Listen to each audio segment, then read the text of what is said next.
is it that actually makes education exciting? As an educator, I'm always asking these questions. What can I do to help the students who are struggling with the subjects that are a little bit harder to grasp? The sciences, the maths. How can we create systems so that they will be extremely excited about learning these subjects? Because if they're excited about learning these subjects, then they could see a future in these disciplines for careers. It's interesting because I feel in education we've gotten really strong at trying to grow skills with technology, with really strong research, really understanding how to deepen our knowledge bases with the children. But as I look around, I keep saying, are we building just as strong empathy, tolerance, the ability for the students to actually be comfortable in their bodies, to be physical, and ultimately for them to be just comfortable in their skin? It's really curious, and especially in this day and age. And when I look around at all the issues that we're facing in this country, it continues to remind myself about that importance, the importance of allowing ourselves to realize that we're not just building smart students, but we're building students who could understand global thinking, can respect a body that looks different than theirs, can actually dialogue and have differences in opinion, and not have to actually have it break down into an argument, figure out how to actually collectively and creatively problem solve, and then get the task done. This is what I'd love to see in education, because this is what I think our democracy is based on. It's interesting. When I look at dance and education, the educational practices over the past 4 decades, and I look at where the arts had a place very centrally in our 70s and our 80s. You might not know it, but I actually went to school in the 70s, right? And I remember when I was in the 70s, arts were part of the curriculum. It wasn't a separate thing that you went to dance or music. No. As we learned about science and math, we had a piano in most of our schools, in most of our classrooms. We would sing about it. We would draw about it. We would dance about it. We actually got up and we created plays about it. This was just normal. This wasn't what we call today arts integration. In the 70s and the 80s, we just called it good quality teaching. All right? And I have to say, what did it do for me? I'm a dancer, but I'm still in school. I just finished my last 4th degree. When the arts were part of my education, right? I loved school. I could not wait to get there. Yeah? Specifically for the academics, I love that. But because of all of the other interactive activities, all the multiple intelligences, different ways that I could show that I could be physical, I could sing, I could act, I could speak, and I could also write.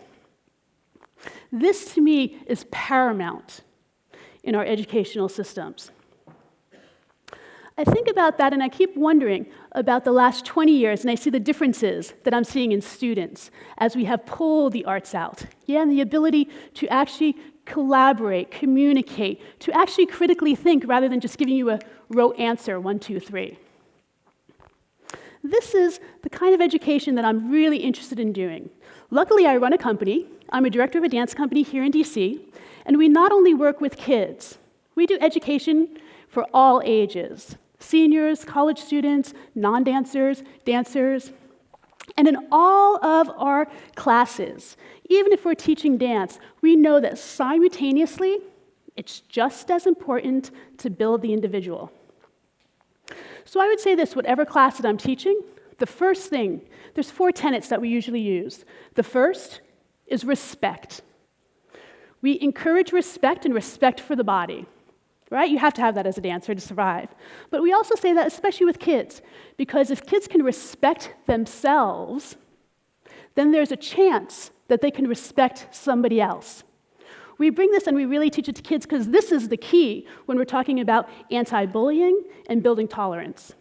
Figuring out how to build self-esteem, respect for yourself.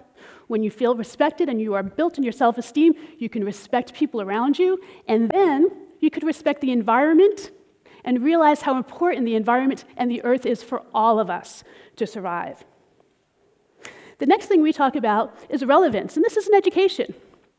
Kids are not going to be interested. Adults are not going to be interested. I'm telling you, I have 4 degrees. Ph.D. students are not going to be interested in content matter that is not relevant to what their daily lives are doing, what's happening in their daily lives. How we bring relevance in, whether it's a seniors or whether it's little kids in classes or college students, we're really clear that we talk their language, that we meet them on their turf, that we make sure that we understand what's valuable to them and we meet those values. We know that we may have different values, but we start there. We build that respect, and then once we have that respect to show them that we understand where they're coming from, then we can actually then start to negotiate, collaborate, and figure out how we can bring in new influences and actually have greater thinking and greater brainstorming that could bring us to other ideas. In addition to relevance and respect, the other thing is it just has to be fun. If it's not fun, who wants to go to school, right? I mean dishes, right? If dishes aren't fun, who wants to do the dishes? You got to find some fun inside of it. And this is the last thing that I would say that is super, super important in our 21st century.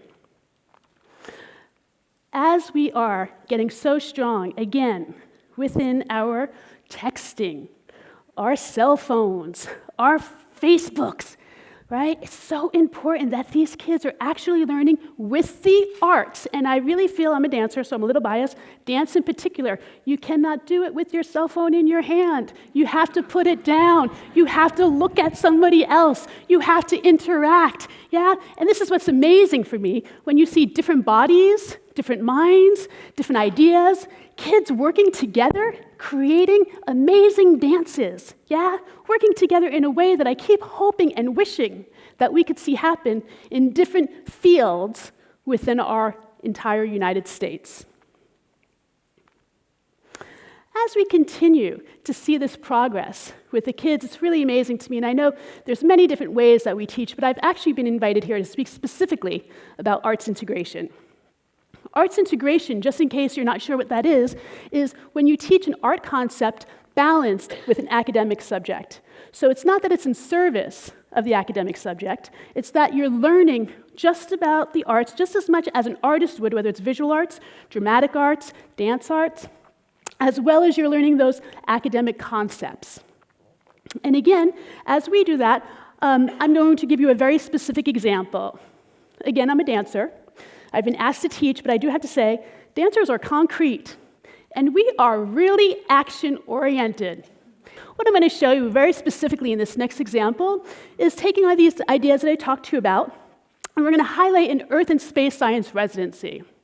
What you're going to see inside of that, in terms of trying to make it relevant, right? We worked a lot in terms of the Earth rotating on its axis, right? And I'm not sure if any of you remember that from your 5th grade curriculum. Right? And many of the kids are like, who cares if the Earth rotates on its axis? Yeah? So we also have to figure out the axis is 23.5 degrees. Physically, how do we have them do that? I'm going to ask you guys, can you all make a right angle in your arms? Bingo! Can I see the right angles? Do we know what right angles are? Yes! Half of 90 degrees is 45. Can we do a 45-degree angle? You're awesome. Half of 45 is 22.5. Bing! Yes. I'm not sure if you know this, but the Earth's tilt is actually 23.5, so let's do one little degree. Boom, 23.5. And then we have the kids figure out, what is that axis? Right? Oh, can you make another axis? Oh, then they understand what 23.5 degrees is when you're talking about the tilt of the Earth, right? And it rotates. Can they start to turn? Right? And then what we start to do is say, turning is fun, but we have a lot of different cultures in our room. So we start to make it relevant. This is how a ballerina does a pirouette. They figure out their axis, and they do a really clear rotation on their axis. An ice skater, the same thing. Our b-boys, our breakers, to spin on their heads, they've got to find that axis. Yeah, that brings in our whole different population of kids that all of a sudden, you're talking b-boys, you're talking rap, I'm going to think about Earth and science and rotation. Relevance, yeah, as we're going through. We've been lucky enough, and I have to say this just for an experiment for you. We've had 2 hours over the past 2 weeks, yeah, with amazing 5th graders from Stedwick Elementary who have come to join us to show you that literally in 2 hours, and this was 4:30 minute sessions over a period of 2 weeks, so a lot of space in between. How much, and they didn't know anything about the science, that curriculum, they hadn't learned it yet, nor, unless they took dance lessons, they know about dance. In 2 hours, we'd love to show you what they learned. So I'd love to invite our Sedgwick Elementary stars to come on out.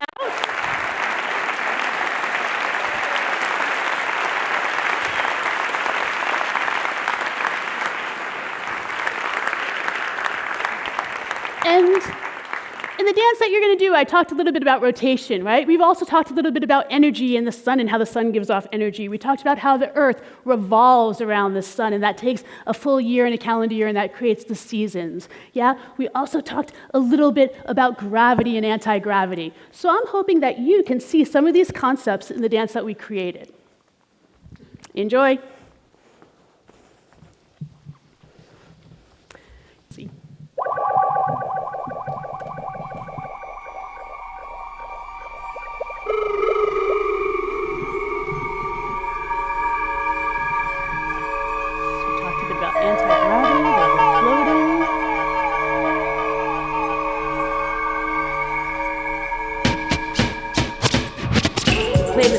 From the sun, talking about different types of energy and friction. What can you do with that energy? Where does it go? How can you toss it? How can you gather it?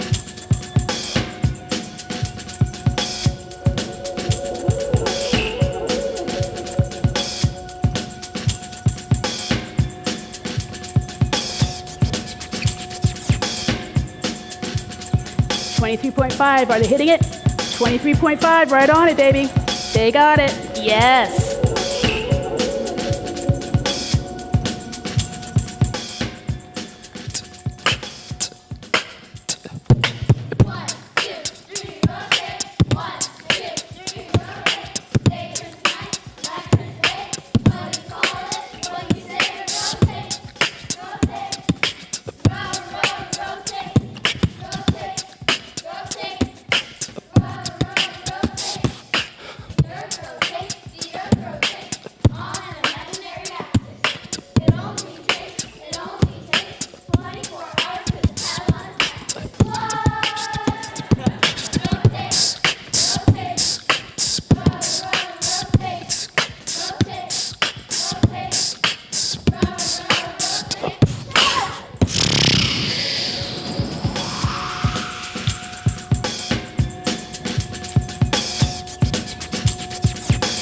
Talked a bit about the Earth being a terrestrial planet, right? A terrestrial planet is made of rocks. You see some rocks there.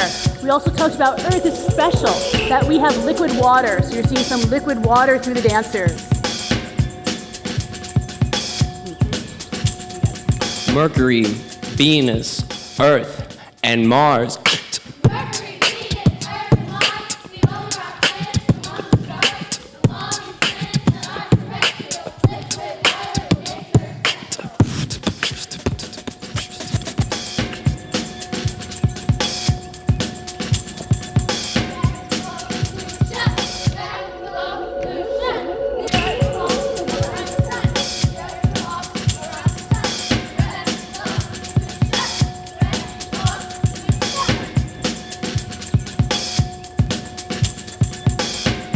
Yes, Sedgwick Elementary.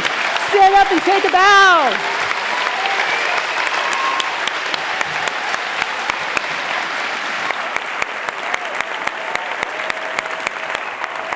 Good.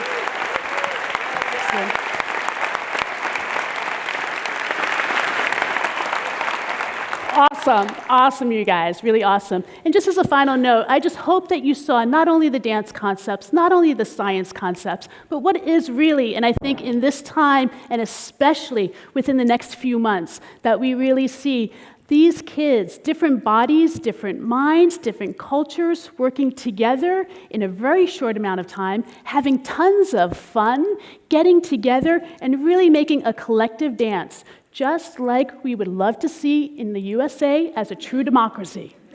Thank you.